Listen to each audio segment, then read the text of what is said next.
you solemnly swear to give the committee the truth, the full truth, and nothing but the truth, so help you God? I do. Thank you. Please be seated. Ms. Haspel, before we move to your statement, I'll ask you to answer 5 standard questions the committee poses to each nominee who appears before us. They just require a simple yes or no answer for the record. 1, do you agree to appear before the committee here or in any other venue when invited? I do. 2, if confirmed, do you agree to send officials from your office to appear before the committee and designated staff when invited? I do. 3, do you agree to provide documents or any other materials requested by the committee in order to carry out its oversight and legislative responsibilities? I do. 4, will you both ensure that your office and your staff provide such materials to the committee when requested? I will. And 5, do you agree to inform and fully brief to the fullest extent possible all members of the Committee of Intelligence Activities and Covert Action rather than only the chair and the vice chairman? I do. Thank you very much. We'll now proceed to your opening statement. Ms. Haspel, the floor is yours. Thank you, Mr. Chairman.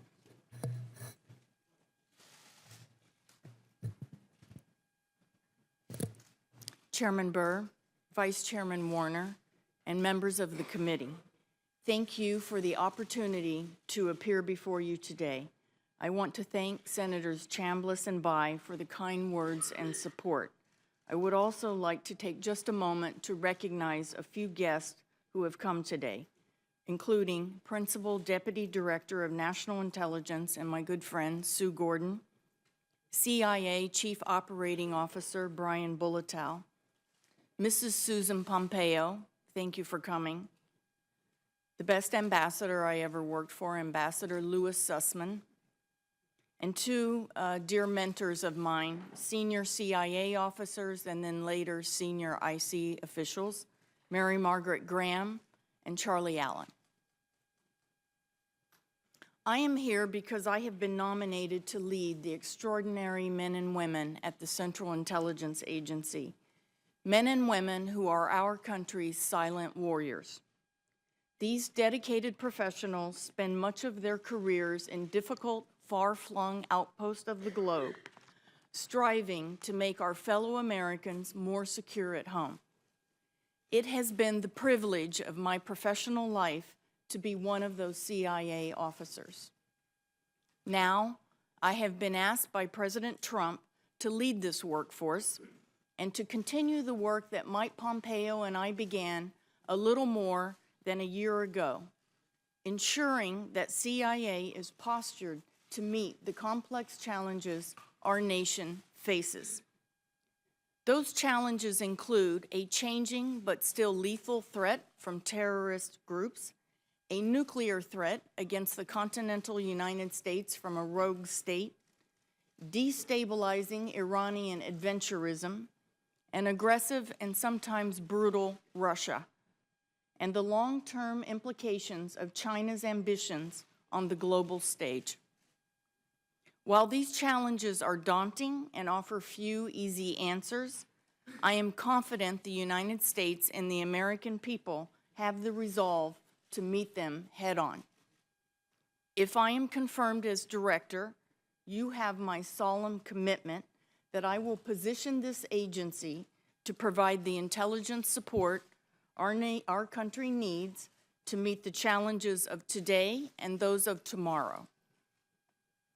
I welcome the opportunity to introduce myself to the American people for the first time. It is a new experience for me as I spent over 30 years undercover and in the shadows. I don't have any social media accounts, but otherwise I think you will find me to be a typical middle-class American, one with a strong sense of right and wrong, and one who loves this country. I was born in Kentucky, and while my family has deep roots there, I was an Air Force brat, and we followed my father to postings all over the world. My childhood overseas instilled in me a deep love for foreign languages and cultures, but also a deep understanding of the vital role of American leadership in combating aggression abroad. I joined CIA in 1985 as a case officer in the clandestine service. From my first days in training, I had a knack for the nuts and bolts of my profession. I excelled in finding and acquiring secret information that I obtained in brush passes, dead drops, or in meetings in dusty alleys of third world capitals. I recall very well my first meeting with a foreign agent. It was on a dark, moonless night with an agent I'd never met before. When I picked him up, he passed me the intelligence, and I passed him an extra $500 for the men he led. It was the beginning of an adventure I had only dreamed of. The men who ran CIA in those days leaned forward in giving me the right opportunities to succeed or fail. When a very tough, old-school leader announced that I was his pick to be chief of station in a small but important frontier post, a few competitors complained to me directly. Why would they send you?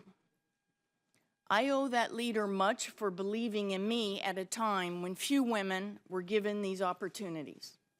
While I could have done without some of the long nights sleeping on the floor of my station, I was proud of the work we did there, including the successful capture of 2 major terrorists in the wake of the Africa embassy bombings, a counterproliferation operation that went our way, and the dismantlement of a local terrorist cell.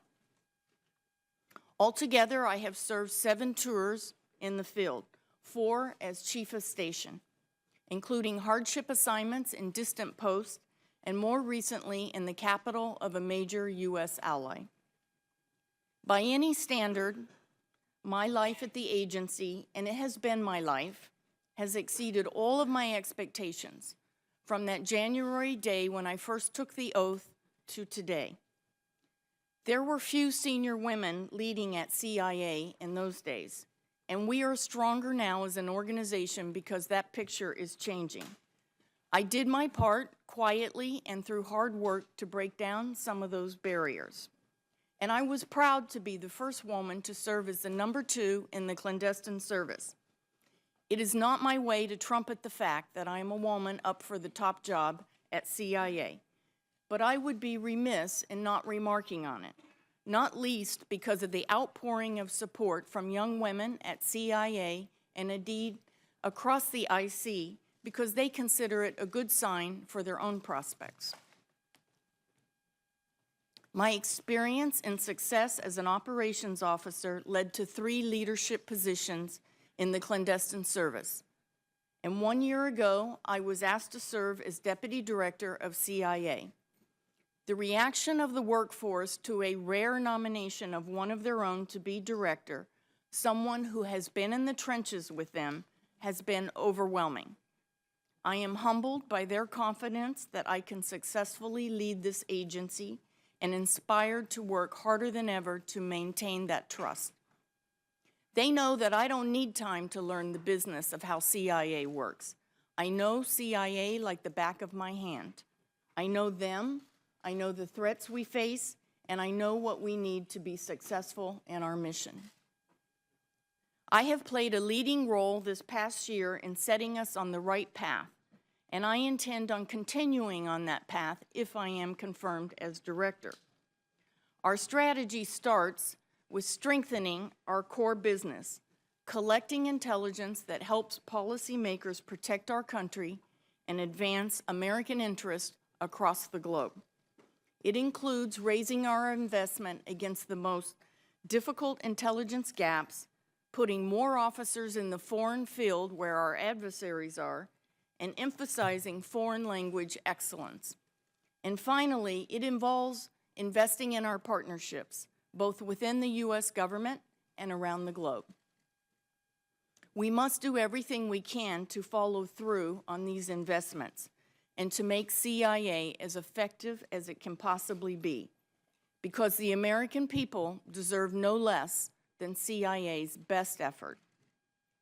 This is especially true when it comes to confronting threats from North Korea, Iran, Russia, and China.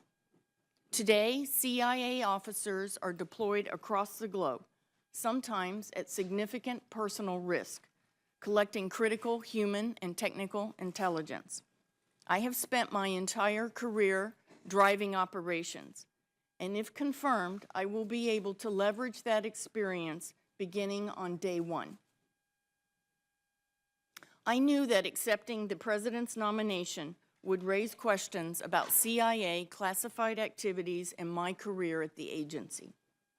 I also understand that it is important for the American people to get to know me so they are able to judge my fitness for this position. So over the last few weeks, we have leaned forward to make more information about my record public.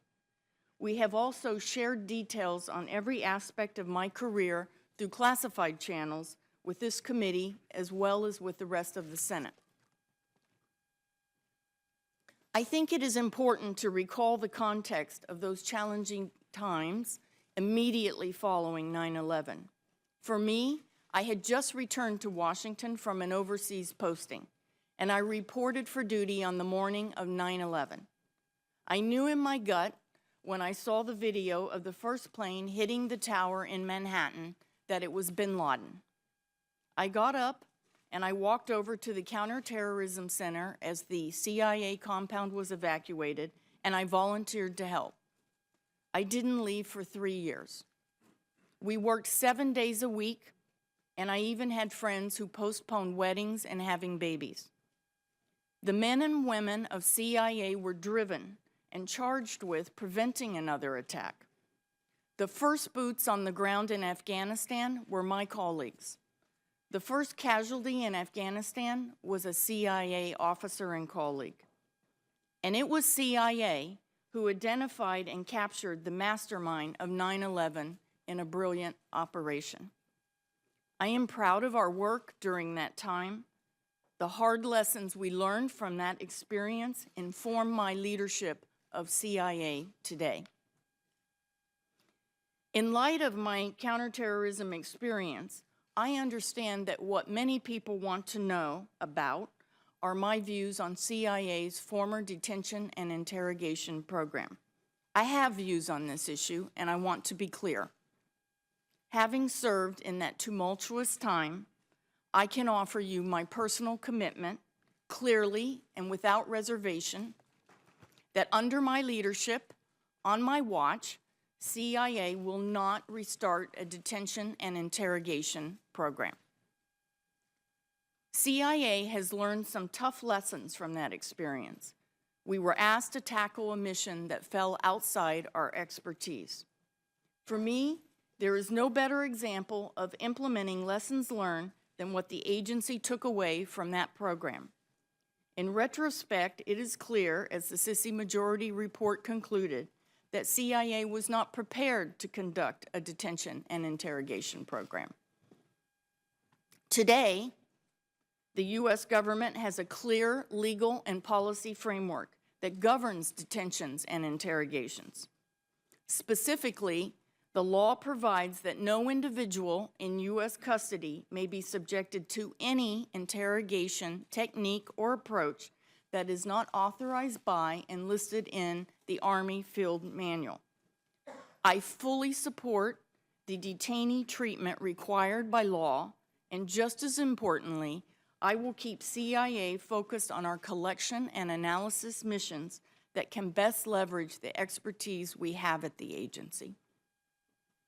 Like I said, we learned important lessons following 9/11. As both a career intelligence officer and as an American citizen, I am a strong believer in the importance of oversight.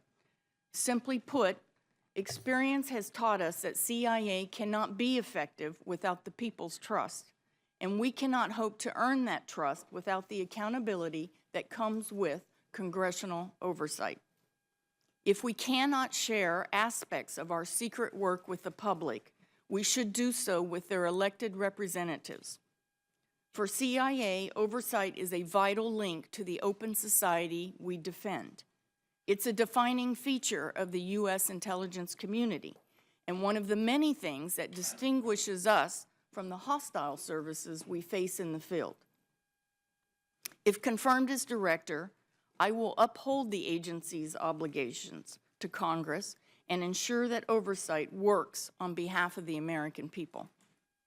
Mr. Chairman, I want to thank you and the committee for the hard work that is put into the oversight process and for the vital support that this committee provides the officers at CIA. CIA has given me a lot over the past 3 decades, a calling and service to my country, some real-life adventures, and the profound satisfaction of serving with some of the most talented and honorable men and women in our government. If confirmed, I hope to repay the debt I owe to this remarkable agency by drawing on my experience. I know what my fellow officers need from me, and I know what our nation needs from CIA, and that is truth, integrity, and courage. Again, thank you for allowing me the opportunity to appear before you today, and I look forward to your questions. Ms. Haspel, thank you for